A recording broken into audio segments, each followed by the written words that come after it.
আসসালামু আলাইকুম। শুরু করছি মহান আল্লাহর নামে, যিনি অত্যন্ত দয়ালু।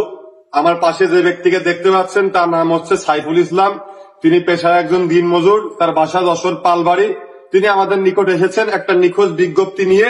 তার ছেলে, তার নাম হচ্ছে তপু, গ্রাম পালবাড়ি, জেলা যশোর, উচ্চতা আনুমানিক 5 ফুট 2 ইঞ্চি, গায়ের রং কালো।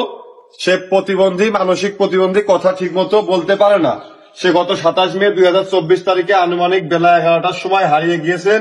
ওই সময় তার পরনে ছিল ছাই কালারের ট্রাউজার। যদি কোনো সহৃদয়বান ব্যক্তি তার খোঁজ পেয়ে থাকেন তাহলে অবশ্যই আমরা এই ভিডিওর উপরে একটা নাম্বার দেব। নাম্বারে যোগাযোগ করে বলবেন, আমরা অবশ্যই গিয়ে তাকে নিয়ে আসবো এবং যিনি খোঁজ দিবেন তাকে পুরস্কৃত করার চেষ্টা করব।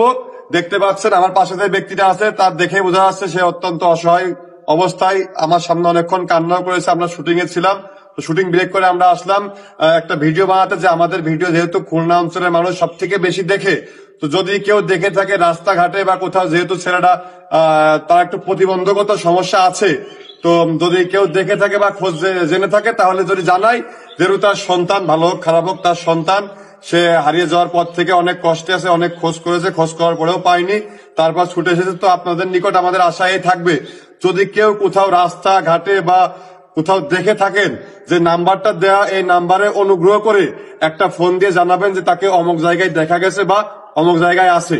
আসসালামু আলাইকুম। আসলে ফয়সাল ভাই যে কথা বলে গেল, সন্তান হারানোর যে কতটা কষ্ট একটা পিতা মাতাই জানে। সুতরাং কবে হারাইছে কাকা আপনার ছেলেটা? 27 তারিখে। 27 তারিখে হারাইছে। আনুমানিক কয়টার সময়? বেলা 11টার দিকে। বেলা 11টার দিকে। কোন জায়গা থেকে? পালবাড়ি থেকে। আচ্ছা, পালবাড়ি থেকে, মানে যশোর পালবাড়ি, বেশি দূরে না।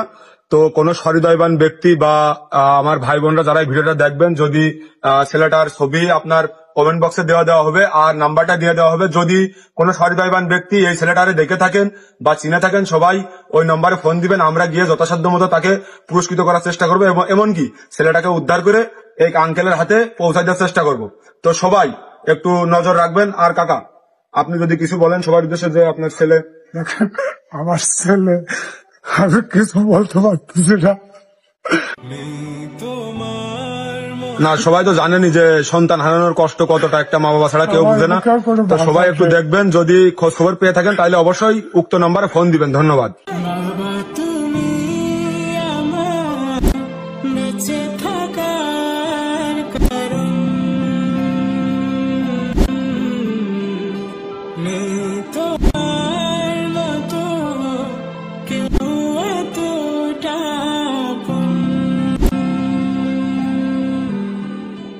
যে বাবা সন্তান হারায় সে বাবা বোঝে সন্তান হারানো কতটা বেদনার, কতটা কষ্টের। তো আপনারা যারা এই ভিডিওটা দেখবেন একটু শেয়ার করে দেবেন, সকলের কাছে পৌঁছে দেবেন ইনশাল্লাহ। সকলের কাছে পৌঁছে দিলে দেখা যাচ্ছে আপনার ফ্রেন্ড লিস্টে যে ব্যক্তিটা থাকলো, আপনার শেয়ারের মাধ্যমে ওই ব্যক্তিটা এই ভিডিওটা দেখতে পারলো, আর এই ভিডিওটা দেখলেই দেখা যাচ্ছে ওই ছেলেটার খোঁজ দিল। তাই হচ্ছে সবাই ভিডিওটা শেয়ার করে দেবেন। সবাইকে ধন্যবাদ। আল্লাহ হাফেজ।